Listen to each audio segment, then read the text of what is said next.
اب کوئی شعر بتا دیں تو وہ کر دوں. در بزم وصالت کے حیا جام بدست است.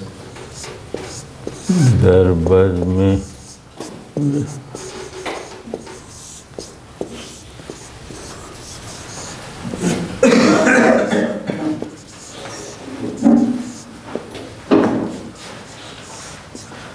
جناب گر آب شود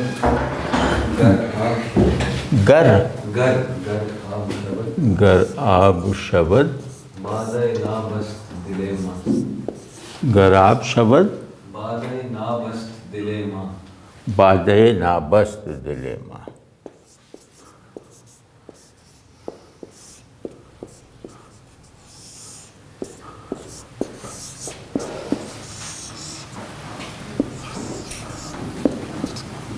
کیا کہنے. اچھا آپ کو یار بے دل سے بہت دلچسپی ہے. یہ بھائی وہ ہم لوگوں کا ایک رواج ہے کہ آخر میں ایک شعر پڑھ لیتے ہیں. وہ کچھ نئے حضرات ہیں ان کے لیے بتا رہا ہوں کہ بے دل غالباً دنیا کا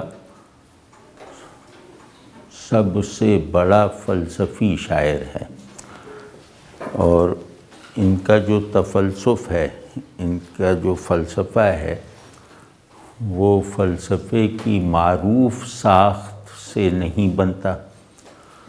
اس میں فلسفہ، عرفان اور ایک حد تک، مطلب یہ ادبی معنوں میں کہہ رہا ہوں کہ ایک حد تک وہ جو ایبسرڈزم ہے وہ شریک رہتا ہے. تو کیونکہ فلسفے اور عرفان کا میل ایک ایلیمنٹ آف ایبسرڈ کے بغیر ممکن نہیں، لیکن ایبسرڈ یہاں عام لفظ نہیں ہے، یہ اصطلاح ہے جو ایبسرڈ تھیٹر وغیرہ کی. ٹھیک ہے نا، یعنی کہ شعور میں پریزنٹ، مفہوم سے غائب. یعنی وہ چیز جو شعور میں آئی ہوئی ہے اور فہم سے باہر ہے، تو اس چیز کو ایبسرڈ کہتے ہیں اصطلاح میں. مطلب ہاں، جیسے میں عرض کرتا ہوں، میں کچھ لفظ بتاتا ہوں.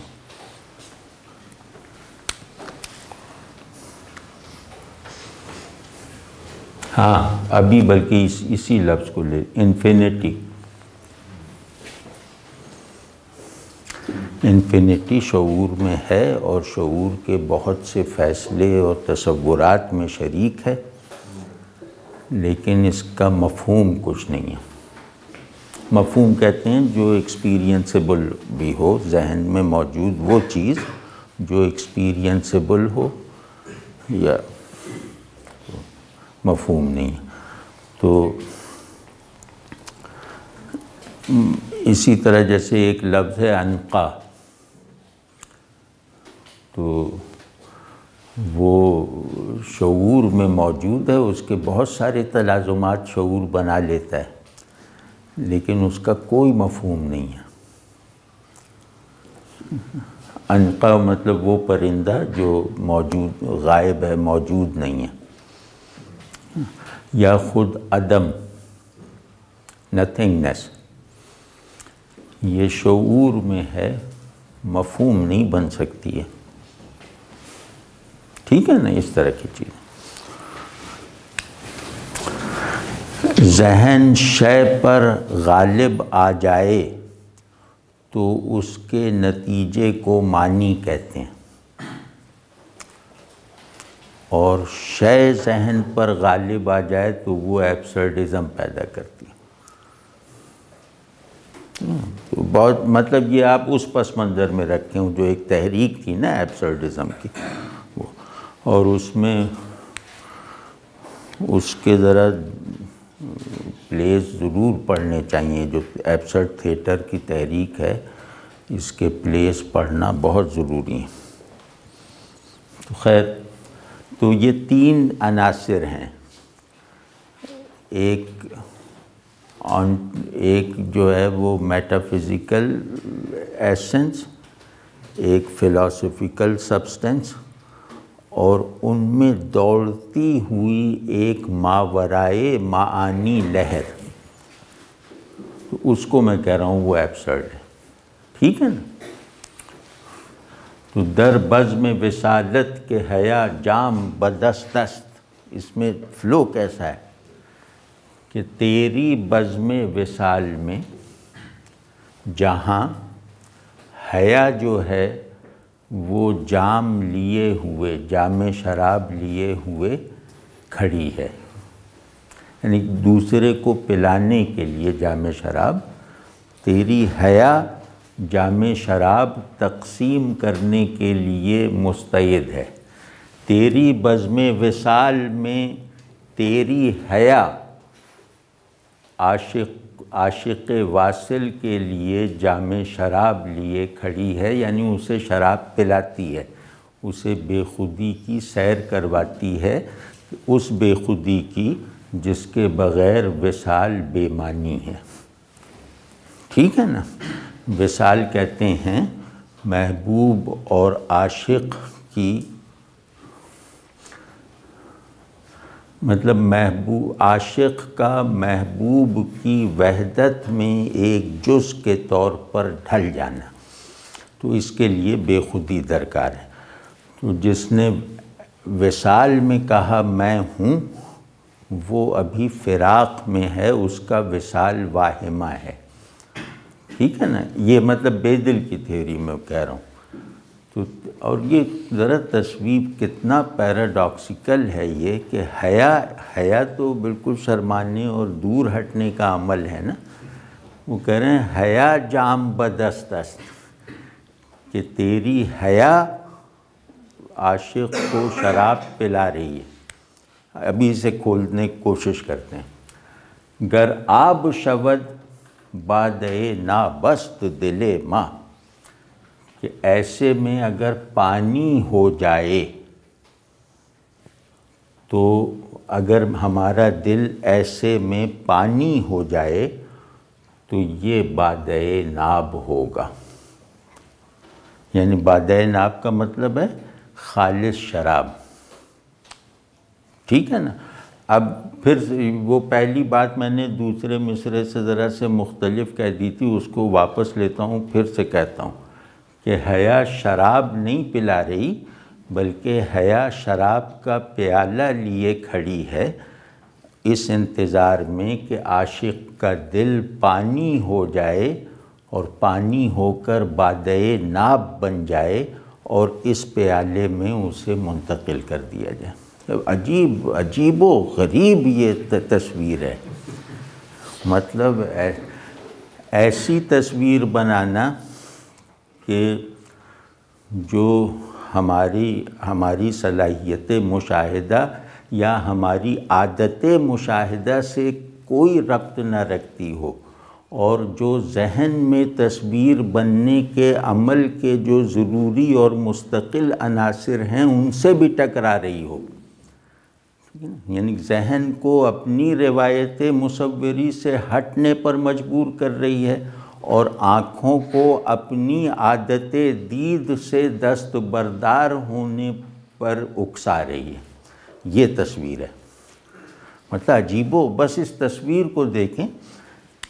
حیا کسے کہتے ہیں؟ مطلب اس کے جو اہم الفاظ ہیں وہ سمجھ لیں۔ حیا کسے کہتے ہیں؟ سب سے زیادہ چسپاں ہونے والا معنی ہے وہ حجاب ہے۔ حجاب ایک اصطلاح کے طور پہ کہ محبوب کے وصال کا آخری زینہ اس کی حیا ہے، یعنی وہ اس کا آخری حجاب ہے۔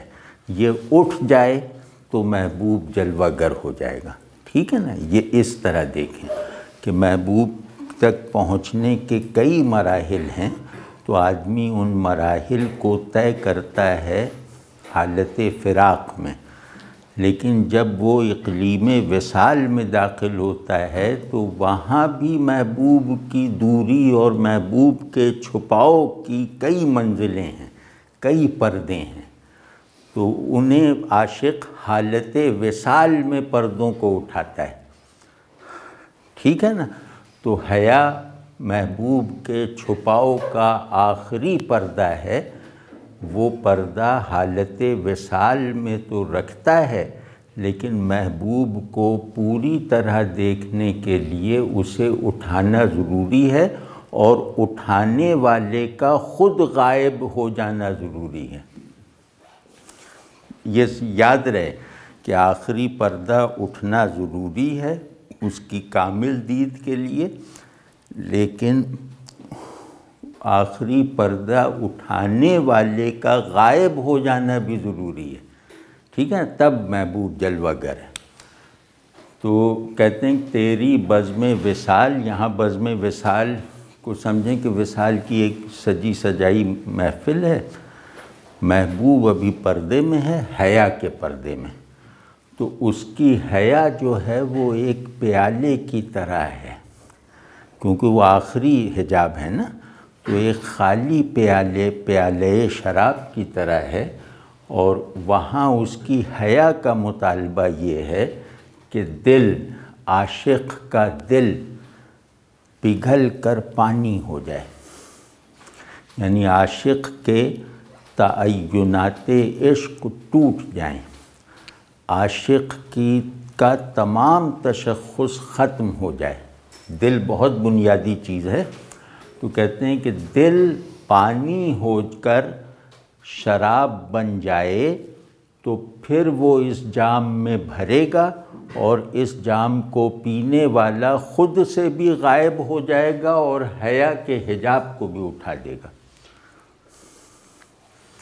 کیونکہ حیا کا حجاب، حیا کہتے یہ ہیں کہ دوسرے کو برداشت نہ کرنا، دوسرا پن قبول نہ کرنا، تو یہاں دوسرا پن ختم کرنے کے لیے حیا آخری حجاب کی طرح ہے کہ اسے خود کو فنا کر کے اٹھاؤ، وہ حجاب فنا کے ہاتھوں سے اٹھتا ہے۔ کمال ہے، کمال مطلب اس کے معنی بھی مطلب کمال ہیں، لیکن یا یہ تصویر ایسی ہے کہ کوئی مطلب جیسے لگتا ہے بالکل ہی نئی تصویر دیکھ لی، بالکل ہی نئے محبوب کو دیکھ لیا، بالکل ہی نئے آداب عشق سیکھ لیے۔ بہت زبردست ہے، بہت۔